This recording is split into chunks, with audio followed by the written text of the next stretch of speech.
आज हम गणित शिक्षण में भारतीय गणितज्ञ श्रीनिवास रामानुजम का गणित में योगदान जानेंगे कि रामानुजम का गणित में क्या योगदान था।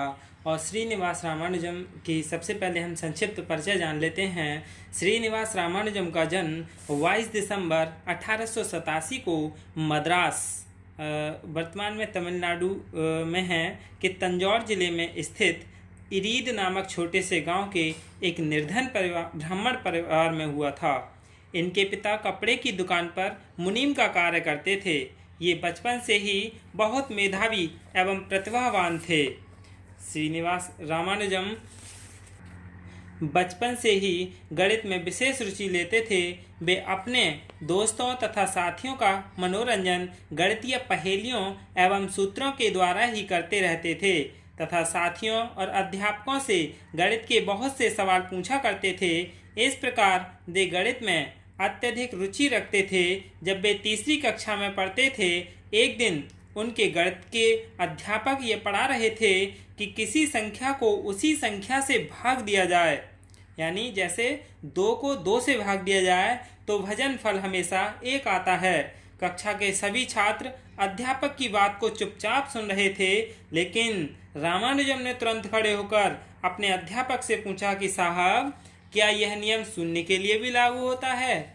इस प्रकार के अनेकों गूढ़ प्रश्न पूछकर प्रारंभ से ही वे अपने अध्यापकों को आश्चर्यचकित किया करते थे। आर्थिक स्थिति अच्छी न होने के कारण ये अधिक शिक्षा ग्रहण न कर सके तथा इन्होंने 17 वर्ष की आयु में इन्होंने सरकारी छात्रवृत्ति प्राप्त करते हुए हाई स्कूल परीक्षा 2004 में उत्तीर्ण की और छात्रवृत्ति के आधार पर कॉलेज में प्रवेश लिया। लेकिन अंग्रेजी में फेल होने के कारण इनकी छात्रवृत्ति बंद हो गई, साथ ही पढ़ाई भी बंद हुई, क्योंकि ये गणित में ज़्यादा रुचि लेते थे, अन्य विषयों में असफल होते जाते थे। इसी तरह से इंटर में भी कई वर्ष फेल हुए थे। 2009 में इन्होंने प्राइवेट में भी इंटर में एडमिशन लिया, उसमें भी फेल हो गए थे। 25 वर्ष की अवस्था में 25 रुपये मासिक वेतन पर इन्हें पोर्ट ट्रस्ट में क्लर्क की नौकरी मिली। बेकारी के निराशाजनक क्षणों एवं नौकरी के व्यस्त क्षणों, दोनों ही स्थितियों में भी गणित से इनका संबंध बना रहा। रामानुजम ने गणित के अधिकांश परिणामों को स्वाध्याय से यानी अपने अध्ययन से निकाला।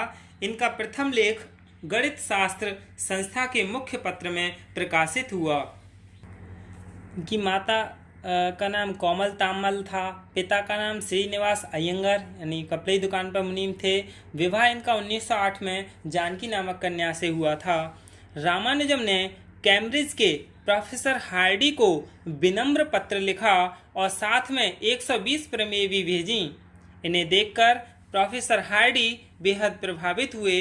इन्होंने मद्रास विश्वविद्यालय में रामानुजम को छात्रवृत्ति दिलवाई और साथ ही उन्हें इंग्लैंड भी बुला लिया। हार्डी के निर्देशन में ही इन्होंने अपना शोध कार्य पूरा किया। श्रीनिवास रामानुजम का गणित में योगदान यानी रामानुजम को अध्ययन की कोई सुविधा न थी। इन्होंने अनेक ऐसे परिणाम निकाले जो पहले से ही ज्ञात थे, लेकिन इन्हें मालूम न था। 15 वर्ष की आयु में इन्होंने जादुई वर्गों की रचना संबंधी अनेक तथ्य खोजे। पृथ्वी का भूमध्य रेखीय परिधि का इन्होंने आश्चर्यजनक शुद्धता तक ज्ञात किया।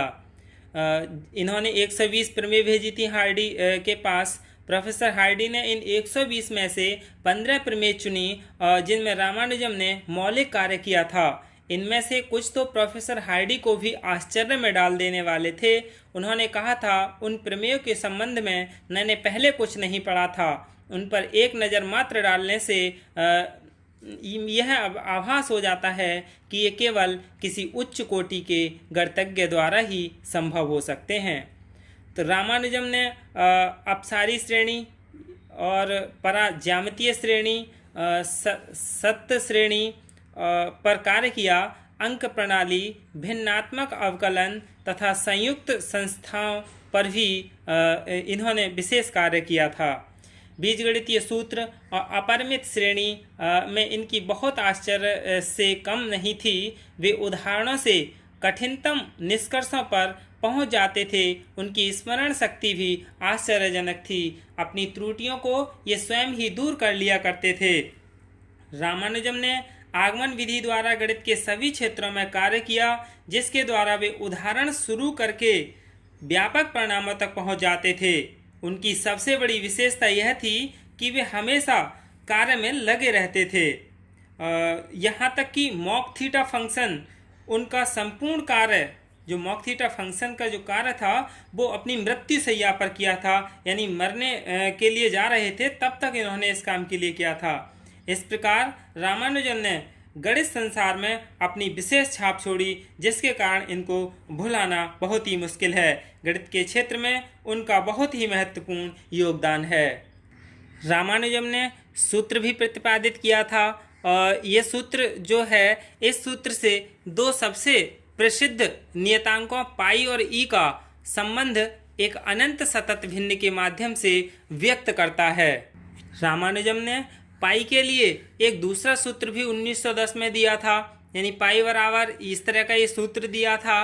रामानुजम ने संख्याएं, यानी रामानुजम संख्या उस प्राकृतिक संख्या को कहते हैं, यानी इन्होंने रामानुजम संख्याएं भी दी थी, कहते हैं जिसे दो अलग अलग प्रकार से दो संख्याओं के घनों के योग द्वारा निरूपित किया जा सकता है। जैसे उदाहरण रूप में समझ सकते हैं 9 की घात 3 प्लस 10 की घात 3 बराबर 1 की घात 3 और 12 की घात 3, इन ये भी और ये इस 1729 के बराबर होते हैं। इसी प्रकार इन्होंने अन्य भी दी थी। ये सभी रामानुजम संख्याएं हैं, यानी 1729, 4104, 26 20,683, 39,312 और 40,033, ये सभी संख्याएं रामानुजम संख्याएं हैं।